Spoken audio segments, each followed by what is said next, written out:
G'day everyone, and welcome to the second episode of our interview series with Australian players coming back from the London International.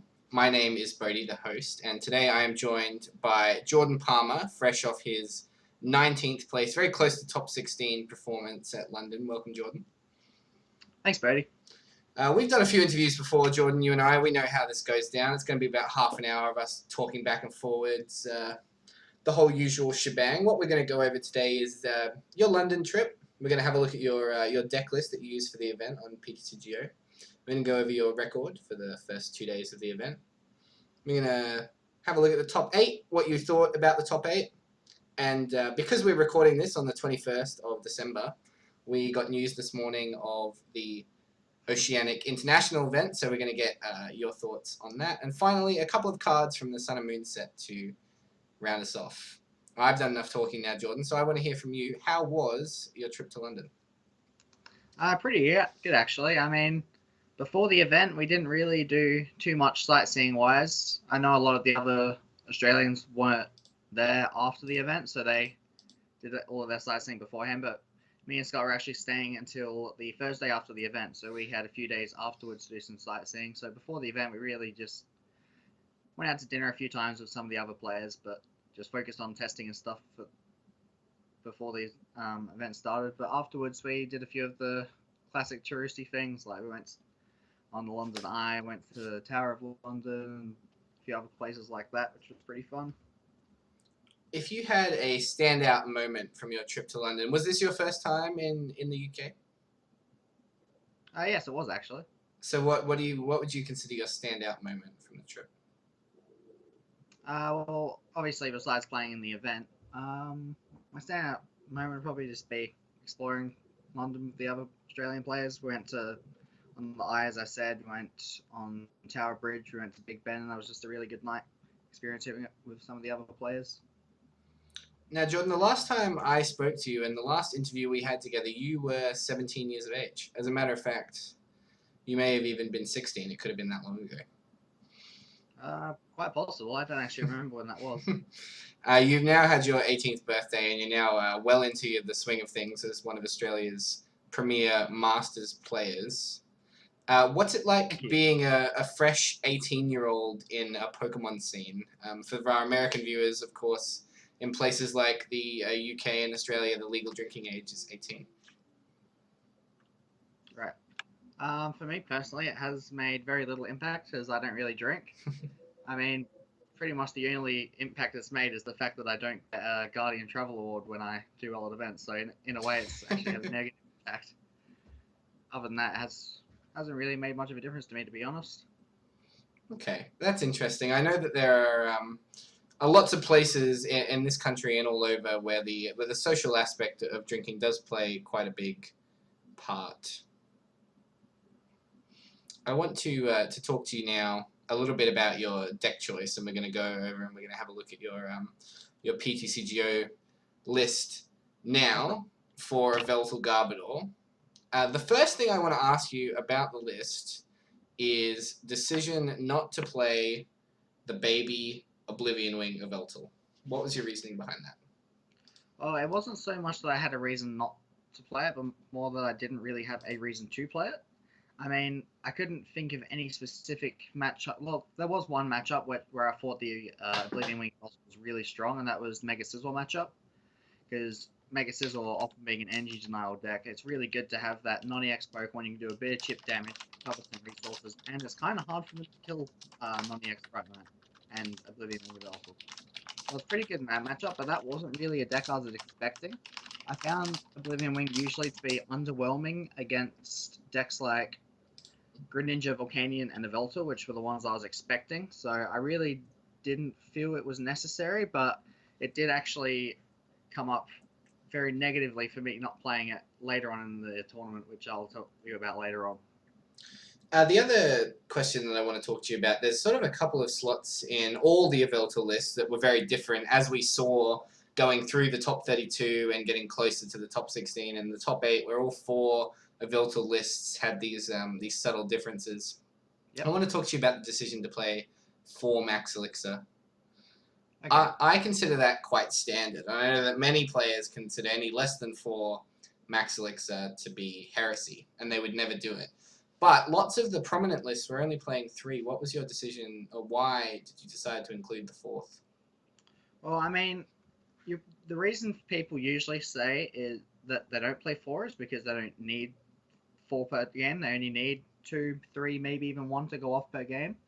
But like if you're only playing two or three, your chances of getting two or three to go off is much less. So like if you're playing four, those two or three that you need, you're actually going to be able to get them. And in a lot of matchups, max elixirs, especially early, are like one of the most important resources. And having four not only increases the amount in your deck, but increases the likelihood of getting it when you need it, which is very important. Okay, that's very interesting. I just want to ask you one more question, Jordan, about the list before we move on. Yep. And that is the Pokemon Center Lady. Now, usually in place of Olympia, and I asked Brent, who played a very similar list to yours, why he chose not to run Olympia in earlier builds of the list. And when I say earlier, I'm only really talking for a month to 2 months before the event. Olympia was a incredibly standard card in the list. What changed between that time and London? I think that the main reason people used the main reason for Olympia getting hyped in the first place was because of Fright Night dominating the format at the time. You'd often see lists playing 3, maybe even 4 Fright Night of Eltal, just because that ability to lock float stones was enough to win games often, because people never really played a way to switch. So when people realized that Olympia is the easiest way to work around Fright Night, people would just put that in and not have to worry. But now we've kind of seen Yveltal evolve into where Fright Night is kind of the backup attacker as opposed to the front attacker. So needing to play Olympia in every deck really isn't necessary when you're not getting Lysanded every single turn with a Fright Night active. Okay. All right. Thank you very much for your insight, Jordan. Can I ask one more question? This isn't necessarily about your list in general. It is more about the decision to play Yveltal. Where did your decision to play Yveltal at an event where Yveltal was the most popular deck and the most hyped up deck come from? Was it from safety? Well, to be honest, I actually was not planning to play Yveltal on this event. I was for about at least 2 weeks before the event, I was pretty set on playing Mega Mewtwo McGee, a deck which I'd created with a few friends. I tested a bunch of it against a lot of my own international friends, and it was testing really well for quite some time.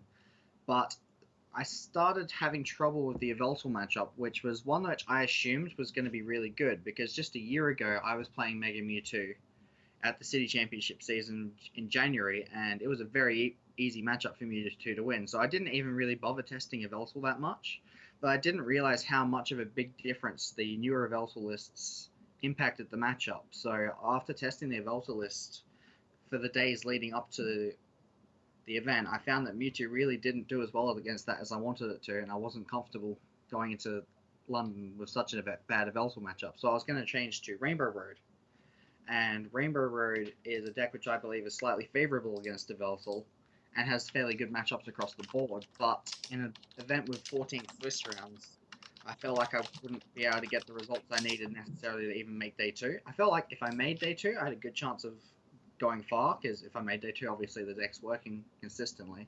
But getting those consistent draws with Rainbow Road can be pretty hard, especially with all the disruptive cards in the format. So I kind of ended up having to resort back to Yveltal as a last chance effort to play a deck I was comfortable with. And I actually did not have any intention of playing it, to the fact that I actually had to build my list the night before in the hotel room and have a few games with it on PTCGO before I went into London with it.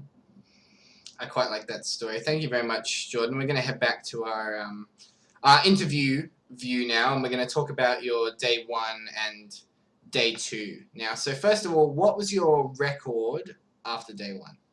After day 1, I finished on 7-2, getting me 8th seed in Swiss. So you ended top 8, and Brent ended in 7th place, if I remember correctly. What I want to ask you guys is, going into that second day, having secured top 8 placings out of about 300 masters, I believe, on the day. Actually, I think very close to 500 Very masters. close to 500. So top eighting the first day of an event with close to 500 masters. What was that? What was that feeling like? It was a very big surprise, actually. Like, especially going in with a deck, well, not a deck I hadn't tested, but specifically a list I hadn't tested, was very surprising to do that well, in my opinion. I mean, I played against many like top players from around the world in the first day of the event, and I was able to take wins against most of them. So that was a very good surprise, I might say. Okay, let's ask about some of these wins against some top quality international players then. Do you have two matches or so, 2 or 3 matches from your first day that really stood out to you? Um, I actually have quite a few matches that stood out to me. I mean, some of the games I played against some of the more famous players weren't actually as exciting as some of the ones I played against people I'd never heard of before. But the first big player, I guess you could say, I versed was, I don't know how to pronounce his last name, but Samuel Hoff or Samuel Howe, Yep. who top forward worlds this year with Vile Plume Toolbox deck. And I versed him in the second round in an Eveltal mirror, and I managed to beat him. I can't remember if it was 2-0 or 2-1, but I think I was able to just draw more consistently than him and win that series fairly convincingly. After that, I the next big name I would have played against would have been Grafton Roll on. And I actually had played that game on stream in that round, which was round 7. So he was playing Greninja deck, which is probably a good matchup, but his list was the typical Eveltal killer list, which had the high count of max potion, the multiple enhanced damage, and the flagrant. So out of all the Greninja decks you could face, his was definitely the hardest one to beat, and I managed to beat that one as well. And also in the last 2 rounds, I played 2 more US players, being Michael Pramor and Frank Diaz, in the other order actually. I played Frank first, both in Eveltal mirrors, and I went with a win against Frank and a loss against Pramor. But Frank's game is probably the most interesting story from the first day. So like in the first game, I had a benched Eveltal EX with 90 HP remaining, and he had an Eveltal EX on the bench with 3 Angie on it. So he was able to use Y-Cyclone. So I knew if he got a Lysander, he would win the game. He was on 2 prizes left. I ended him to 2, and he gets a Trainer's Mail. He plays the Trainer's Mail and finds a VS Seeker. I look in his discard pile to find a Lysander is in the discard. So I'm like, okay, I've lost this game. But he plays a few other cards before actually VS Seeker for Lysander. So I'm like, okay, I'll just wait a few extra seconds, see what he does. And he actually VS Seekers and plays an N. So I kind of avoided like an instant loss there. And then a few turns later, I was able to put myself into an almost guaranteed win where I had the game on board. There was no way he could win on that turn without a Lysander for game. He had 1 card in hand, which I believe was actually the prize he took the last turn. So I had no information about whether he was holding the Lysander or not, so I decided not to play an N and played a Sycamore instead. And he just happened to be holding the Lysander. So even though he actually misplayed out of the win in the first game, he managed to bring it back and win it anyway. And then the second game, I think I was really scared because I actually opened with a dead hand, and he got the first attack off, but I managed to top deck a Sycamore on the last possible turn and managed to fight my way back into a win in the second game. And on the third game, it went to time, where I had 3 prizes left. He had a Garbodor on the bench and a Eveltal EX with lots of damage on it, and I was holding 2 Lysanders. So I was like, all I need to do is play these 2 Lysanders on turn 1 and turn 3, and I should win the game, but I have to be careful of N. So I either had the option of, because I knew he didn't have N in hand at the time, because he would have played it the turn before if he had it. So I had the option of Lysander the Garbodor, but that allows him to use Shaman to find an N to bring my hand down.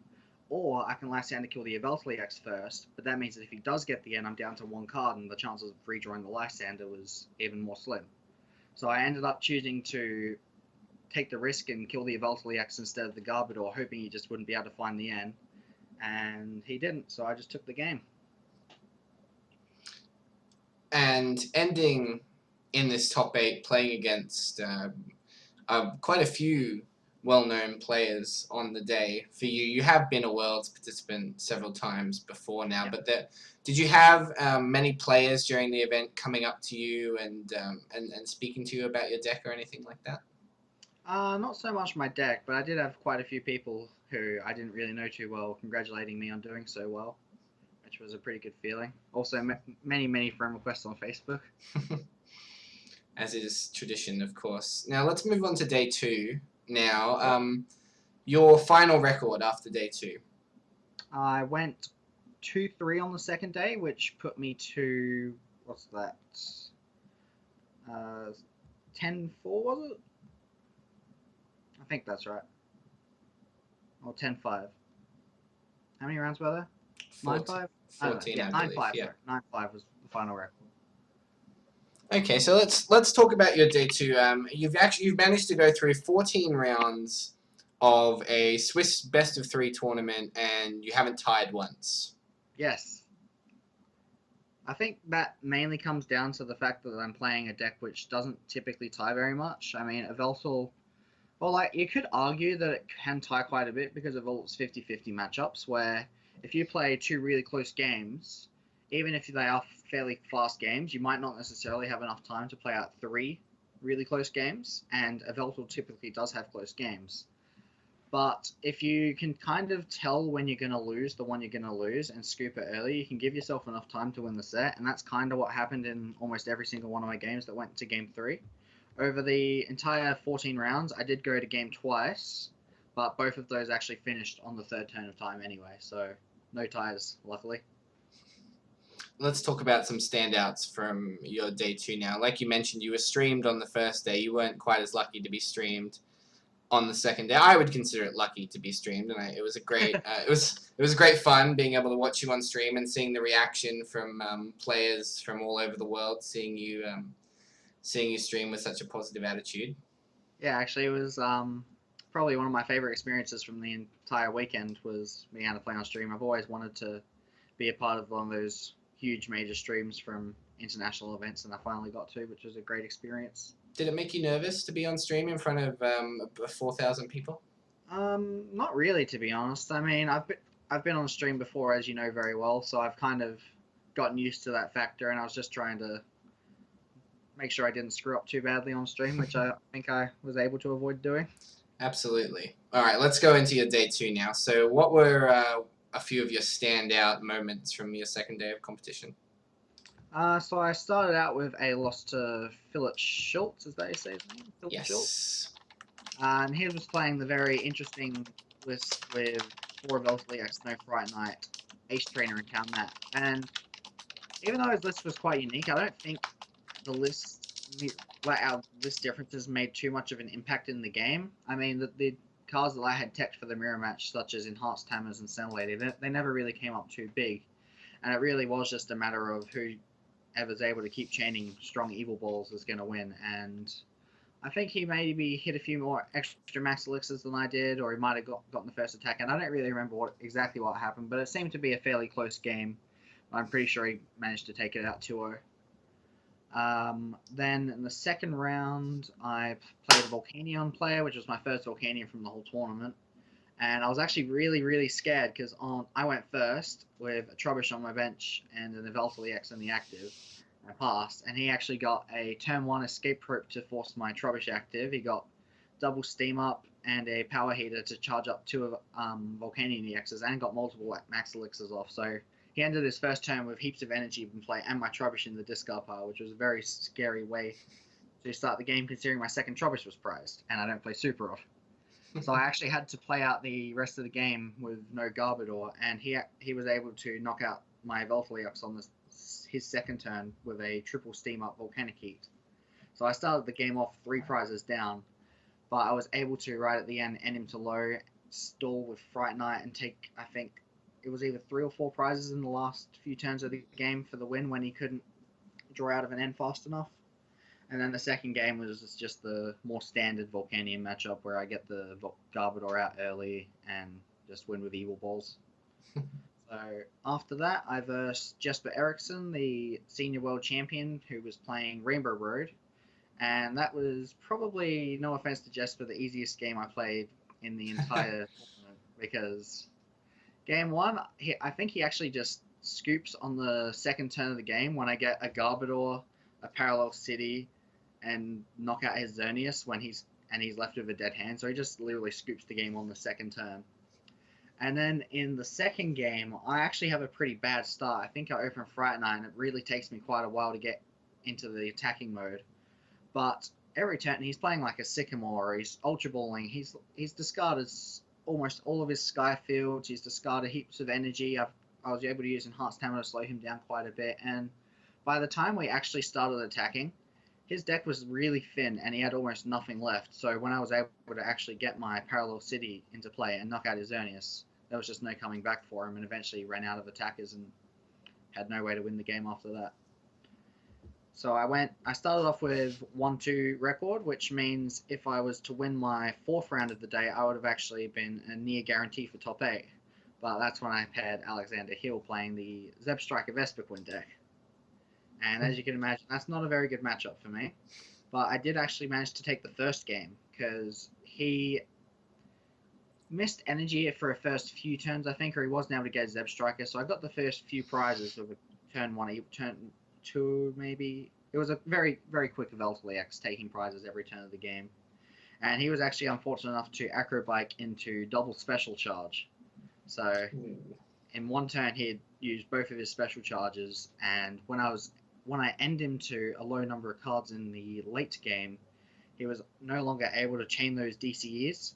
So even though he had enough in his deck to win the game if he drew one every turn, he wasn't actually able to find one every turn, which allowed me to take enough prizes before he was able to find them. In the second and third game, though, it probably went the way that the matchup's supposed to go. In the second game, I once again took the first few prizes, but then it was just like 3 back-to-back Zebstrikers, and you just lose that every time if they can pull that off. And the third game was even worse, because for the first time in the series, he actually took the first 2 prizes by getting a turn 2 Zebstriker out, where usually my out to winning that game was taking a few easy prizes in the beginning and then hoping that they miss in the end. That was no way that was going to happen in the third game, so I took the loss there, which eliminated me from top 8 contention, but I still had a chance for top 16. So in the last round, I paired Marcin Janos, who was one of the top European players, if not the top European player in the last few years, and he was playing the Houndoom Raticate deck, which honestly, that is a deck which my deck can beat, I think, but not my list. As we mentioned earlier, I'm not playing Super Rod or the Oblivion Wing of Veltal, and the Oblivion Wing of Veltal, I think, is what probably would have given me at least a good chance of winning that game. Without either of those, there's just so much energy denial in that deck that if he draws every single energy denial card in his deck, he will discard all the energy in your deck before you take 6 prizes. I also feel like I might have played that game not too correctly. I mean, my game plan going into the second game was I'm just going to try and get heaps of max elixirs off and go into a Veltal as soon as possible and start doing half hits at least. But I think the way I should have played the game is keep an Veltal EX on the bench for the first half of the game, let him mill some cards, but wait until you've got at least 7 or 8 energy on the bench to Veltal, because it's harder for the energy on the bench to get discarded. So if I wait until I've got a really big Veltal in the active, and then bring it up all at once, he's not able to get rid of all that energy at once, and it actually takes them a few turns to discard that many, which actually means that when your Veltal goes active, you can at least get a few attacks off with it, because what happened in the second game was I went turn 2 or 3 active with a 4 energy Veltal, and just straight away he's like, Flagrant, Enhanced Hammer, Retreat, Houndoom, Crunch, knock out all 4 of your energy. I'm like, well, I can't really win now. Was a deck like Houndoom Raticate something you were expecting, or something that you knew or tested against in any way, shape, or form?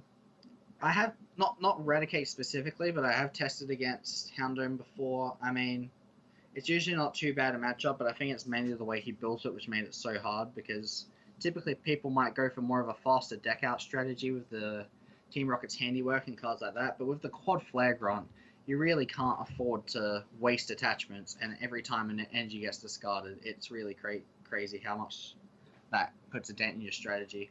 I definitely wasn't expecting it, and I can tell you that if I was expecting it, I would have 100% been playing both Oblivion Wing of Veltal and Super Rod in my list. So ending up 19th place, just shy of the top 16, is a pretty incredible achievement, actually, Jordan. Everyone is very proud of you. Thank you very much. Coming now, however, we are going to talk about the top 8 of the London event, as it is the most recent event that we can draw any sort of metagame information And probably the from. most relevant all year as well. Exactly. Now, 5 Yveltal EX decks in the top 8, 2 Volcanion and 1 Greninja. Expected? Was it 2 Greninja and 1 Volcanion, or was it 2 Volcanion? 2 1 Volcanion and 1 Greninja, maybe. Okay. Yeah. Yes, I think that is correct. No, that wasn't really expected, to be honest. I mean, I was expecting Yveltal, obviously, the top card, but I wasn't expecting it to reach 50% of top card. I was expecting probably 3 at most, maybe 4, but definitely not 5. Especially all different builds was also a pleasant surprise at the very least. It definitely shows that Yveltal isn't just another Night March where people can put their skill into the deck and tweak it to fit their playstyle more, and it really shows how creativity can at least work with the Yveltal deck. And as for Greninja and Volcanion, I was expecting them to do quite well. I mean, that's why I ended up choosing to go with the Garbodor build of Yveltal, because those decks are really hard to beat otherwise. But there were a few decks which I was surprised didn't get an appearance in top 8, and that would probably be Rainbow Road and some form of Jolteon deck, whether it was Plume Box or that Jolteon Garbodor text deck sort of list. But I feel like those were a lot more likely to make cut than Volcanion. So it was kind of surprising not to see Rainbow Road there. I mean, Rainbow Road is a deck which doesn't draw too well, but you usually expect at least 1 or 2 players to have a hot run with it and get really far into the event, where they just manage to hit everything, don't hit any terrible matchups, because there actually aren't very many terrible matchups for it, and can squeak into top 8 that way. And we actually saw that at the Dortmund Regionals not too long before, where Rainbow Road ended up winning, beating multiple Yveltals in Top Cut that day. That's very true. And as we go forward through this top 8 now, both Volcanions and the Greninja lose in top 8, which you could say is to be expected, as both of those decks don't generally have very positive Yveltal matchups. Yes. Looking at the top 4, one of the decks played the Yveltal Break. Yep. One played Jirachi, the promo Jirachi. That was Philip, I believe. Yep. And 2 of the 4, both the European players, played 4 Yveltal EX. Right.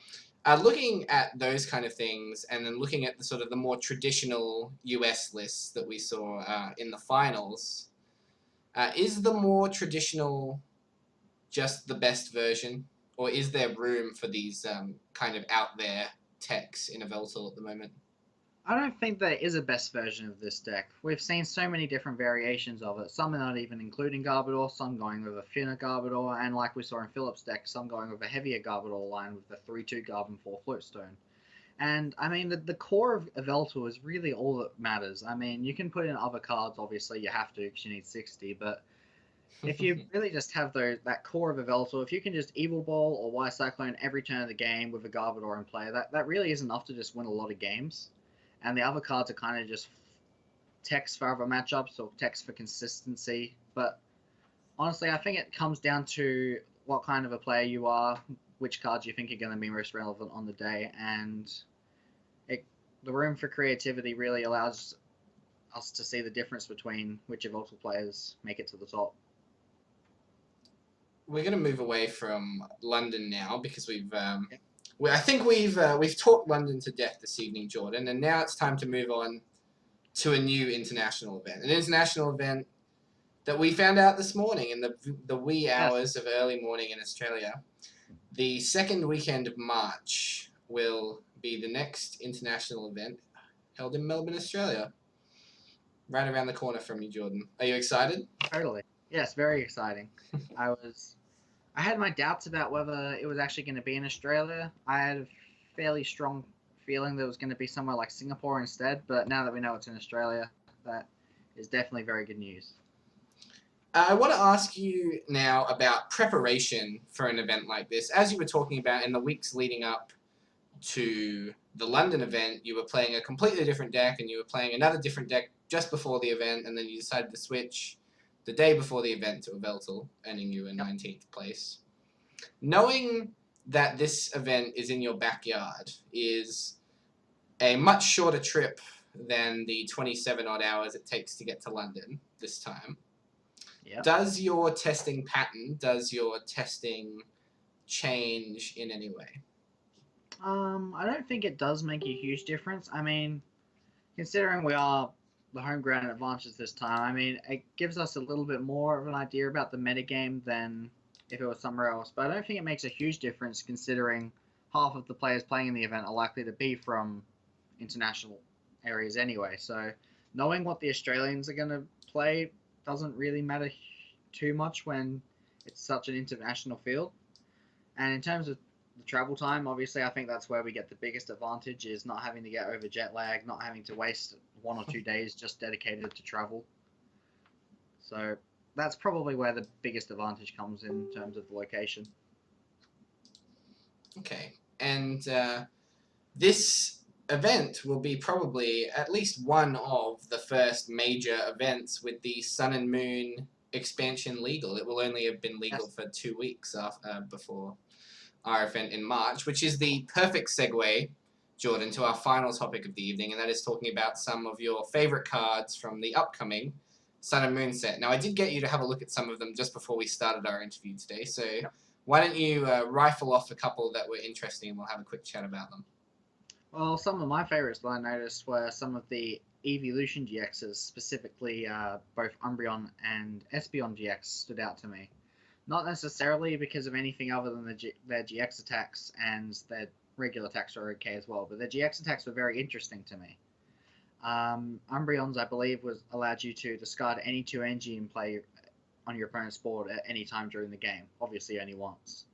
And Espeon's GX attack allowed you to return 2 of your opponent's, I can't remember if it was bench or just any Pokemon, but I believe you're allowed to return 2 of your opponent's Pokemon to their hand. So both of those GX attacks, unlike a lot of the other ones we've seen, which are kind of one-shot GX attacks, these ones are more disruptive ones. And I feel like that's, in a way, a lot better than the one-hit ones, because being able to disrupt your opponent once at any time during the game, you can really make sure that you time that correctly to use it at the time when it would screw your opponent around the most. Like, imagine using a Lysander to bring up a Froakie and then bringing 2 Greninjas from your opponent's bench up into their hand. They start the entire game again from turn 1 because of one attack you just decided to declare. And their regular attacks are not too bad either. I actually cannot remember off the top of my head what Espeon did, but I am very excited to be declaring Night Spear again. Yes, exactly. I was just about to say we're going to be able to Night Spear again with a... but is it Dark Double Colorless for Umbreon? It is Dark Double Colorless. So maybe better than Darkrai. Yeah. Although I am going to miss my Dark Cloak. Yes, very true. Was there anything else, Jordan, that really stood out to you in the Sun and Moon cards? Another one that stood out to me was the Stage 2 Grass type Serena, which had the ability when you evolve it from your hand, you can look at your opponent's hand and discard a card from it. That seems very powerful to me, simply because you get to choose which card you're discarding, and it is a stackable effect on potentially turn 1. So just like we've seen Delinquent being able to completely change games, this is a much less... what's the word? It doesn't depend on the board state as to when you can do this. You can pretty much pull this off at any point of the game and completely change the tide of the game. Because with Delinquent, it's very specific when you can use it, and this partnered with Delinquent can really devastate your opponent's strategy. That's very true.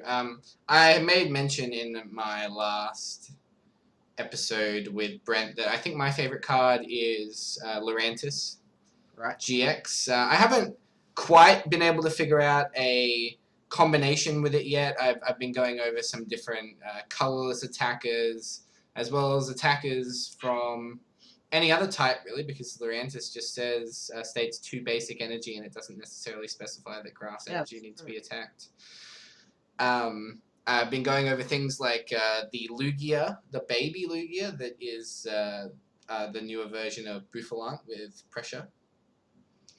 Lugia EX, as well as things even like Jolteon and Glaceon in sort of the middle game. Can you remind me, does Lurantis GX's first attack, does it allow it to attach the energy to itself, or is it only bench Pokemon? It's only bench Pokemon, unfortunately. You could technically stack up another Lurantis on the bench if you really wanted to, as its GX attack is one of those big one-hit stackable effects that can only happen once per game. Yeah.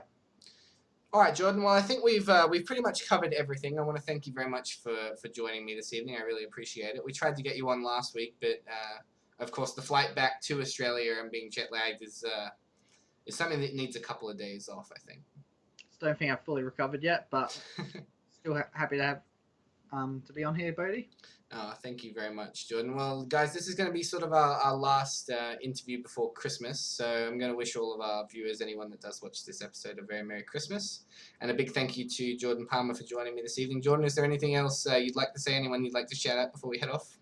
No, I think we pretty much covered it today. Perfect, my friend. All right, guys, thank you very much for joining us this evening. My name is Bodhi, and this is Ace Trainer Australia. See you next time.